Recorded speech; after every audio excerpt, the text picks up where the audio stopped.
मैं तो एक दुखी इंसान हूँ, तो दुखी इंसान की तकलीफ समझ सकता हूँ। क्या दुख है आपको? मेरे को लीवर की प्रॉब्लम है।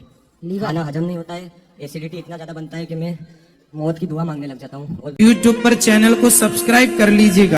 दोस्तों, जय श्रीमन नारायण, जय श्री राधे राधे राधे। गुरुजी के प्रिय भक्तों, उत्तर प्रदेश के वृंदावन में आयोजित धर्म और आध्यात्मिक चर्चा के दौरान एक युवक ऐसा भी आया जो ये कहता है कि वह अपनी बीमारी से इस कदर परेशान है, वह दुखी है कि वह भगवान से मौत की दुआ मांगता है। जब पूज्य गुरुजी अनुद्धाचार्य जी महाराज ने उस व्यक्ति की पीड़ा को सुना तो उस व्यक्ति को वह बात समझाई जिससे उसका जीवन के प्रति प्रेम व हौसला बढ़े। दोस्तों, आखिरकार प्रश्नोत्तरी के मन से इस युवक ने ऐसा क्यों कहा, जानने के लिए दोस्तों वीडियो को अंत तक जरूर देखिएगा, क्योंकि हम आपको ऐसे ही प्रतिदिन लोगों के अनसुलझे प्रश्नों के जवाब आप तक पहुंचाते हैं। और ऐसे ही प्रश्नोत्तरी देखने के लिए हमारे चैनल को सब्सक्राइब जरूर करिएगा और हाँ, वीडियो को लाइक और शेयर करना ना भूलिएगा। राधे राधे।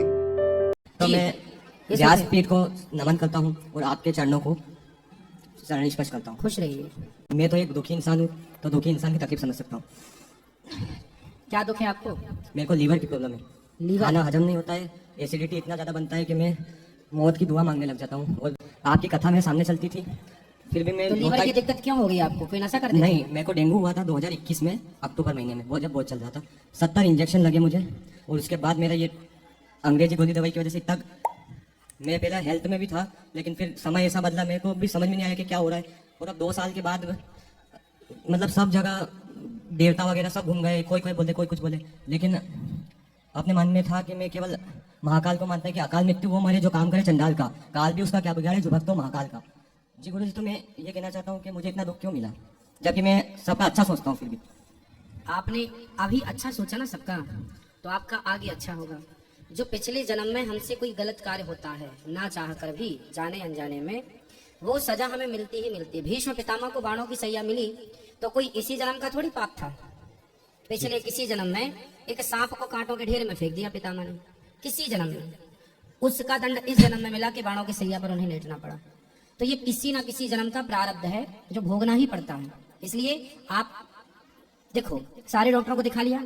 जी गुरु जी। क्या बोल रहे हैं डॉक्टर? लीवर कमजोर है, बस कमजोर है। अब आप इतना होता है। अब आप एक काम करो, लीवर कमजोर ही तो है, खराब तो नहीं हुआ? खराब नहीं हुआ तो हो जाएगा ना ठीक। अब एक जब आपने डॉक्टर को दिखा लिया और डॉक्टर को दिखाते भी रहेगा, लेकिन अब पूर्ण रूप से आप ये समझ लो कि अब आप संसार के लोगों के लिए नहीं है। आपका जो जीवन है संसार के लिए खत्म हो गया है। जो जीवन बचा है केवल भगवान के जी गुरु जी। और मैंने इतने दुख में एक संकल्प लिया है कि 10% मैं गरीबों में दान करूंगा, अगर मेरी औकात रही तो। और नहीं, खूब बनेगी। 10% मैं मतलब आप भूल जाइए संसार को, केवल भगवान के बनकर रहिए। तो जो भगवान की शरण में चला जाता है, भगवान उसे सब, देखो, निर्धन को धन दे, कोढ़िन को काया। भगवान क्या नहीं दे सकते। मूकम करोति वाचालम पंगुम लंघयते गिरिम यत् कृपा तमहम वंदे परमानंदम माधवम। मूक हो ही वाचाल पंगु चढ़हि गिरिवर गहन जासु कृपा सुदयाल द्रवहु सकल कलिमल दहन।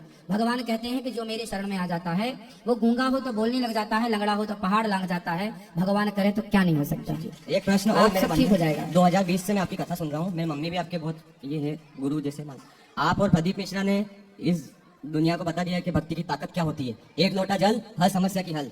बस उन पे भरोसा करके बैठा हूँ। मैं रोज जाता हूँ, तकलीफ होता है, मैं बोलूँ भोलेनाथ मेरे को 2 लोटे जल चढ़ाऊंगा, मेरे को आज थोड़ा शांति से जीने देना। हालांकि मैं बड़ौदा का इलाज करा के उसके बाद मेरा काफी फर्क पड़ गया है। और मैंने एक साल में एक शायरी भी सुनता हूँ कि साल तो हर साल बदलते हैं, साल तो हर साल बदलते हैं। इंसान तो वह है कि जो अपना स्वभाव बदले। बिल्कुल सही है, स्वभाव बदल लेना चाहिए, अच्छे कार्य करना चाहिए। मैं खुश रहिए। एक बात और कहना चाहता हूँ कि मैं आपकी कथा 2020 से सुन रहा हूँ। आप बोलते हैं कि कर्म इंसान के हाथ में, और कोई कोई बोलता है कि भगवान करा रहा है सब, कि एक पत्ता भी हिलता है तो भगवान की मर्जी के सिवा नहीं हिलता है। तो उस पर मुझे क्लियर बता दो। भगवान की मर्जी के बिना पत्ता नहीं हिलता, ये बात तो सच्ची है।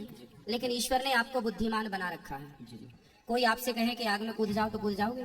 नहीं, क्योंकि आपको सही गलत की पहचान है कि क्या सही है क्या गलत है। इसलिए ईश्वर की मर्जी के बिना कुछ नहीं होता। फिर भी ईश्वर ने आपको बुद्धि देकर, विवेक देकर स्वतंत्र किया है कि आपके रोजमर्रा के डिसीजन खुद लो।